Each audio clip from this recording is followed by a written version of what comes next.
போலேன் சொல்லுங்க சார். அவர் கேட்டது 3 கேள்வி. அதாவது என்ன கேட்டார்னா, வாய் இருந்தா எது வேணாலும் பேசுவீங்களா நீங்க கேட்டார்.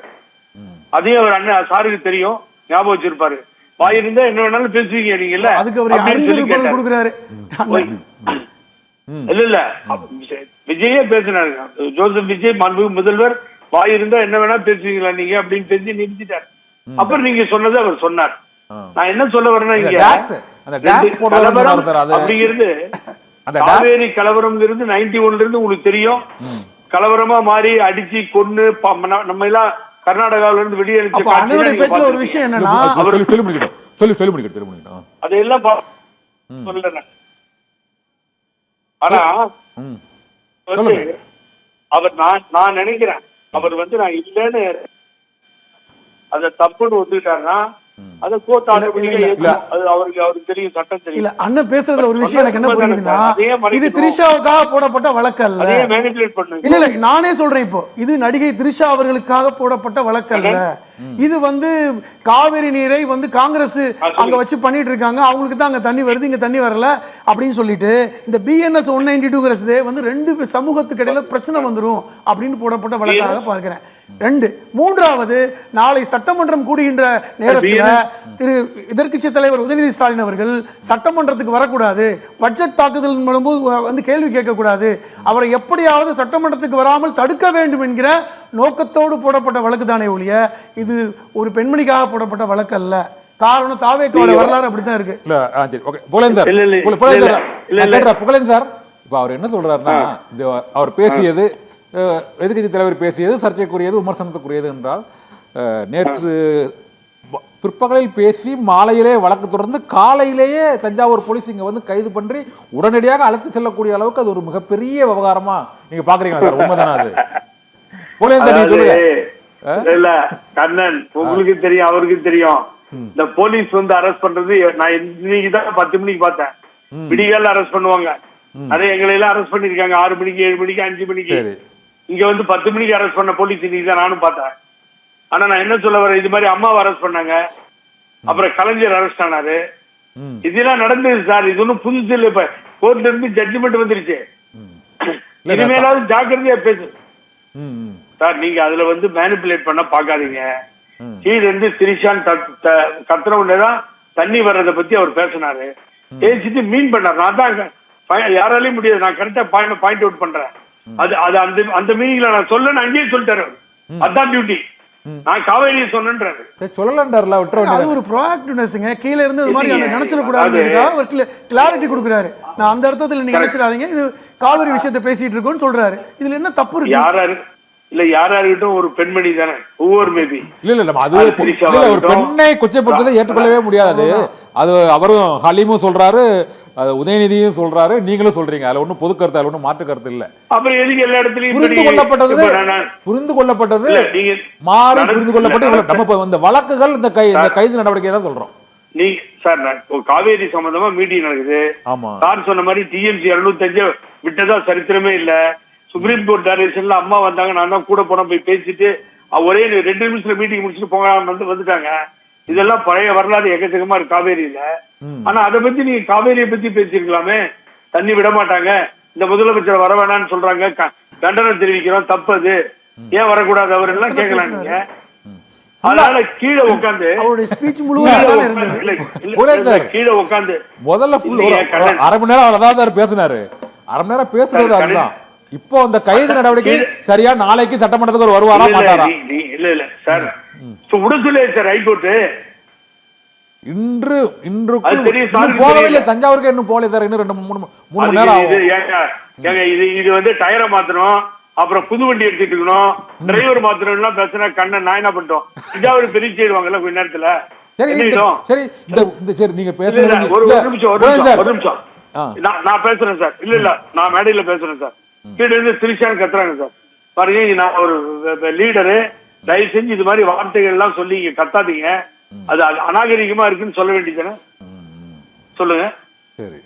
சரி அவரு இப்போ ஒரு வார்த்தை உதயநிதி ஸ்டாலின் தடுத்திருக்கணும். இல்ல அப்படி பேசுனதை தடுத்திருக்கணும். அந்த மாதிரி தனிப்பட்ட முறை சொல்லக்கூடாது. தடுத்திருக்கலாம். ஏன் தடுக்கல? ஒரு எதிர்க்கட்சி தலைவர் அப்படிங்கும்போது தடுத்திருக்கலாம். ஒரு வார்த்தை சொன்னார் பாருங்க அண்ணன், அதை நான் ஏத்துக்கிறேன். என்னன்னா பொதுவாக வந்து எல்லா தலைவர்களுமே அப்படி பேசும்போது சொல்லுவாங்க, அந்த பேச்சு இதுல வந்து சில நேரத்துக்கு கடந்து போவாங்க. இது வந்து ஒரு குத்தம்லாம் எடுத்துக்க முடியாது. கீழே இருந்து கத்துறவங்களை பார்த்து நம்ம வந்து ஒவ்வொருத்தரையும் திருத்திட்டு இருக்க முடியாது. சொல்லலாம், பேச வேண்டாம்னு சொல்லலாம், அது செஞ்சிருக்கலாம், அது விஷயம் வேற. ஆனால் பர்பஸ்ஃபுல்லாக அவர் அப்படி செய்யலை. ஒன்று. இரண்டாவது, திருப்பி நான் மறுபடியும் சொல்கிறேன், என்னமோ வந்து பெண்களுக்கு எதிராக திமுக அரசு, திமுகவுடைய ஆட்கள் இருப்பது போலவும் திமுகவுடைய எதிர்க்கட்சி தலைவர் இருப்பதை போன்று ஒரு தோட்டத்தை ஏற்படுத்துகிறாங்க. நாங்கள் பெண்களுக்கு எதிராக எது வந்தாலும் விடமாட்டோம்னு சொல்கின்ற தாவேகா அரசு, நான் அதுக்கு தான் பட்டியல் போட்டேன். இவ்வளவு பிரச்சனை, தினம் தாவேகாவை சார்ந்தவர்கள் பாலியல் பிரச்சனைகளை கைது செய்யப்பட்டுக்கிட்டே இருக்காங்களே, அது என்ன? அதான் கேட்டேன். இந்த வேம்புலி ஆலந்தூருடைய அந்த வடக்கு மாவட்ட செயலாளர், அவர் மேலே வந்து ஒரு கணவன் இல்லாத ஒரு பெண்மணி புகார் கொடுத்துருக்காங்க. புகார் கிடப்பில் போடப்பட்டிருக்கிறது. நான் என்ன கேட்குறேன், நீங்கள் திரிஷா அவர்களை மட்டும்தான் பாதுகாப்பீங்களா? தமிழ்நாட்டில் பிற பெண்களை பாதுகாக்க மாட்டீங்களா? இந்த கேள்வி நான் அண்ணன்ட்டே கேட்குறேன். எல்லாரும் பெண்கள் தானே, எல்லாரும் சகோதரிகள் தானே, எல்லாரும் தமிழ்நாட்டில் இருக்கின்ற அத்தனை பேரும் சகோதரிகள் தானே. அதுக்கே நீங்கள் ஒருத்தருக்கு மட்டும் முக்கியத்துவம் கொடுக்குறீங்க? எல்லாத்துக்கும் முக்கியத்துவம் கொடுங்க.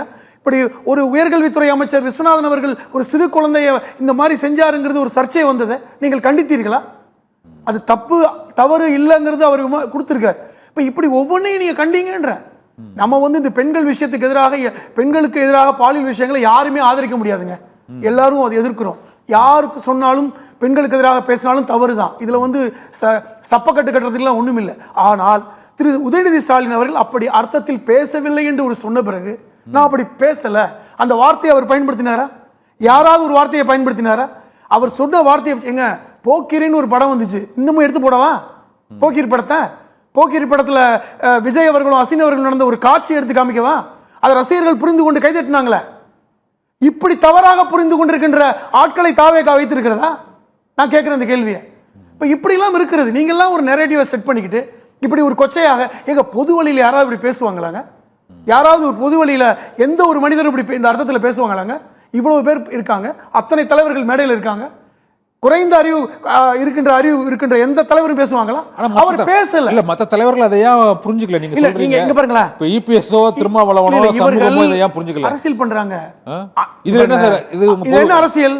இந்த பக்கம் இந்த பக்கம் ஒரு சட்டம் தெரிவிக்கிறது இல்லங்க.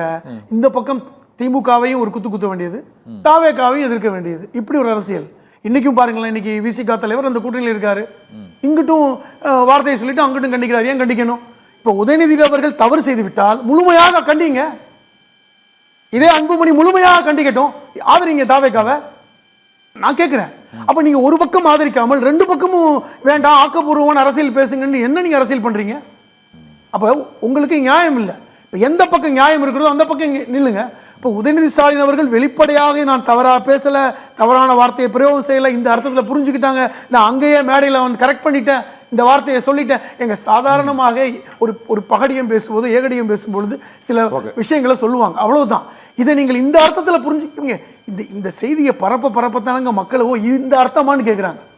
யாருக்குமே விளங்கலை. ஏனென்றால் யாரும் அந்த மாதிரியான ஒரு பார்வை பார்க்கக்கூடிய மக்கள் நம்ம மக்கள் இல்லை. இப்ப இந்த பார்வை என்பதே தவறு. போலேந்து சார், நீங்க நிறைவு கருத்தா என்ன கூற விரும்புறீங்க? அவர் பெண்களா கொச்சைப்படுத்தல அப்படின்னு சொல்லிட்டாரு.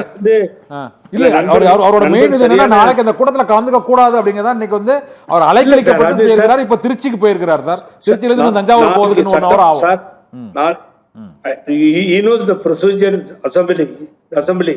நாளைக்கு கூடின உடனே நாளைக்கு என்ன நடக்க போகுது, இரங்கல் தீர்மானம் வருதா என்னன்றதெல்லாம் பார்க்கணும். அதனால இந்த செக்ஷன்லாம் போட்டதாலே ஒருத்தர் வெளியில வரமாட்டாங்கன்னு ஹைகோர்ட் ரிலீஸ் பண்ணிடுச்சு. இப்ப ஆட்டோமேட்டிக்கா அங்க போய் என்கொயரி பண்ணிட்டு அவரை அனுப்பிச்சிட்டு போறாங்கன்னு வச்சுக்கோங்க.